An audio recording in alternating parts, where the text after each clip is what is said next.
الفاتحة أعوذ بالله من الشيطان الرجيم بسم الله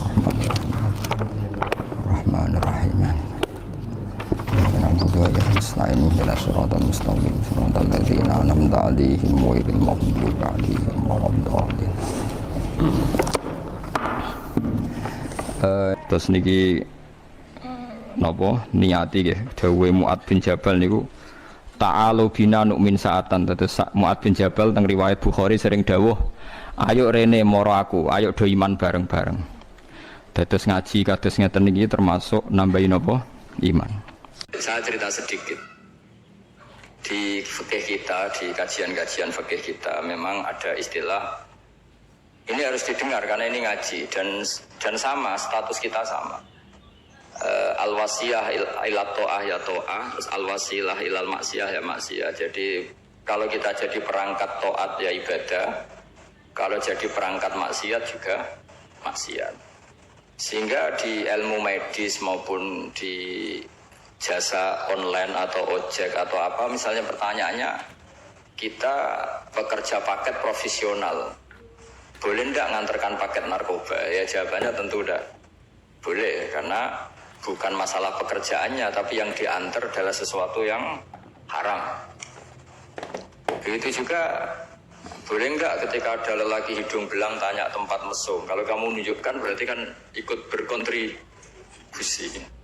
Ya kamu bisa meneruskan gimana hukumnya mengantar gitu misalnya. Nah kiai juga sama sebetulnya, kiai juga bisa dimanfaatkan orang yang macam-macam untuk kekuatan yang macam-macam. Jadi hukum ini sama, kamu tidak usah tersinggung misalnya. Kalau di fikih biasanya disebutkan menjual pedang pada begal juga enggak boleh karena digunakan yang tidak baik.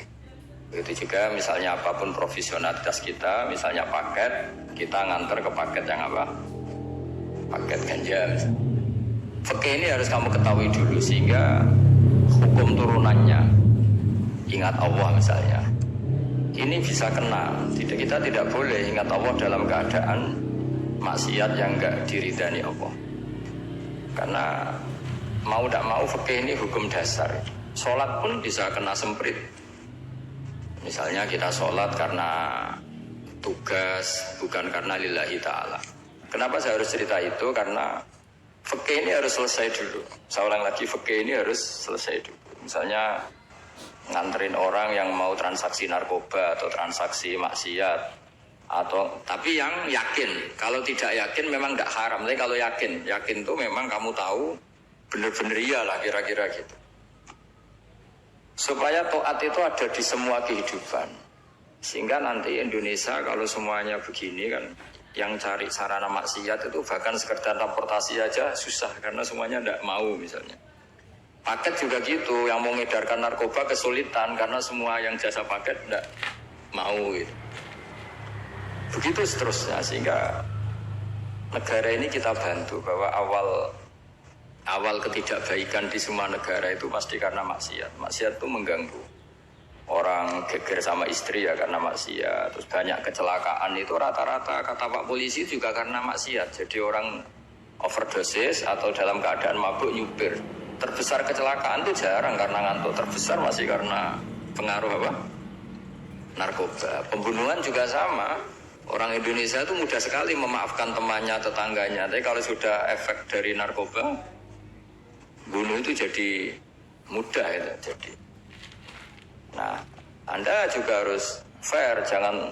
Tapi yang penting saya profesional nganter, gitu. Nggak mau tahu dia latar. Meskipun kita nggak boleh neliti orang ya, nggak boleh tajasus, nggak boleh neliti. Tapi yang jelas kamu tahu, yang jelas kamu tahu ya harus dihindari karena memang di semua profesi pekerjaan tuh utamanya kata Rasulullah SAW itu memperhatikan halal haramnya. Tapi saya ulang lagi, tidak boleh sok suci, tidak boleh tajasus, tidak boleh neliti orang lain. Tapi kalau yang jelas-jelas untuk maksiat maka harus kita hindari. Saya cerita sedikit tentang sholat karena orang-orang Grab ini banyak yang sholat, kemudian harus cepat-cepat. Dulu ketika sahabat punya imam yang lama sekali kalau sholat, sehingga si sahabat yang satu yang petani ini mufarokoh. Mufarokoh itu memisahkan diri kemudian imamnya diselip. Itu boleh memang dalam fikih. Kamu niat mufarokoh dulu. Mufarokoh itu niat bahwa kamu memutus hubungan dengan imam. Kemudian meneruskan sholat sendiri. Singkat cerita dua orang ini berdebat, Mu'ad sama Ar-Ra'i yang penggembala ini. Kamu munafik, sholat kok meninggalkan imam. Terus yang satu bilang, kamu keterlaluan, sholatnya lama sekali. Singkat cerita dua orang ini lapor ke Rasulullah SAW. Uniknya Nabi itu membenarkan yang petani tadi. Kamu Mu'ad, jadi masalah. Agama ini tidak boleh jadi problem. Kalau kamu ngimami orang, jangan lama-lama. Di situ ada ibu-ibu yang ditunggui anaknya yang sedang menyusu, banyak petani yang nunggu macam-macam. Kayak pegawai POM ya ditunggu shift temannya, pegawai Indomaret juga gitu, apalagi Grab mungkin ditunggu penumpangnya macam-macam. Sehingga kebaikannya teman-teman yang kerja serabutan begini juga bergantung kebaikan imam tadi. Kalau sholat itu tidak boleh lama-lama, apalagi wiridan, sholatnya aja nggak boleh lama-lama, apalagi wiridannya. Nah, kadang-kadang orang ngira kebaikan tuh nggak ada sempritnya, ada juga. Sholat tuh ya disemprit sama Nabi. Kalau terlalu lama juga disalahkan karena nanti agama ini menjadi apa? Menjadi problematika.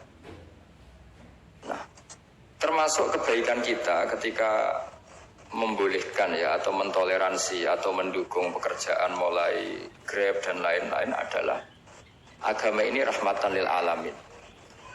Dulu ada seorang sahabat tanya, ya Rasulullah, boleh enggak kita ngegeng di perapatan gitu? Kata Nabi, ya jangan kalau bisa. Tapi kita harus natahaddasannya itu tempat kita jagungan di perapatan, di tempat-tempat umum lah kira, di halte, Terus kata Nabi, enggak apa-apa, tapi fa'atut thoriq haqqaha. Kamu harus memberikan hak jalan itu. Apa hak jalan itu? Satu, kamu amar ma'ruf, kalau bisa ya nahi mungkar. Kemudian bikin suasana orang lainnya menjadi aman. Nah ini yang catatan. Kalau hitung saja, yang ikut Grab itu berapa hari? Nah, ini tuh energi besar kalau di atas 100 ribu. Hitung ya teman-teman di Grab, 100 ribu. 100 ribu ini kalau soleh semua, atau setengah soleh lah, kalau soleh banget keberatan ya soleh, setengah soleh. Itu tuh ada, ini sudah saya pikir, ada kebaikan yang menyebar di seluruh Nusantara yang berjumlah 100 ribu. Ini luar biasa. Ada kecelakaan dia menolong pertama, ada pemerkosaan menolong pertama, mungkin ada pencurian, ada apa. Maka kata Nabi, kamu kalau harus di jalan, itu kamu berkontribusi amar ma'ruf nahi mungkar. Saya sering ke Jogja karena saya mulai 98 di Jogja. Ya sering di terminal malam-malam. Saya ketika kecil itu sering diceritain orang nggak berani ke terminal ini banyak preman, nggak boleh ke terminal ini karena banyak preman. Ya mulai dari Sumatera, Jawa, hampir seluruh Indonesia. Kalau jam sekian sampai sekian sudah nggak berani karena banyak apa? Preman. Itu uniknya preman-preman itu selain dulu ditangani tentara dan polisi, itu urusan negara ya kali itu dan kita ngapresiasi. Itu hilangnya yang permanen itu bukan saja ditangani ABRI dan polisi, TNI dan polisi, tapi ditangani kultur. Banyak mulai orang soleh, santri dagangan di situ, ada ojek mangkal di situ, supir taksi mangkal di situ. Terus di sini orang-orang soleh yang menghalau ketika ada perempuan digoda atau perempuan dicopet atau apa. Terus lama-lama jadi kultur bahwa kebaikan ini dominan. Setelah kebaikan dominan ini otomatis menyingkir sedikit demi sedikit. Jadi selain negara ini harus melakukan sesuatu yang seharusnya, yaitu menjaga masyarakat dari kriminalitas, sebetulnya yang paling awet dan paling mudah dilakukan itu tadi, kebaikan harus menjadi kultur bersama. Sehingga kalau terminal kemudian ada mbak-mbak jilbaban yang dagang, terus papanya soleh, ada musola yang hidup, ojeknya juga gitu, terus supir taksinya, lalu kebaikan itu menjadi nilai bersama.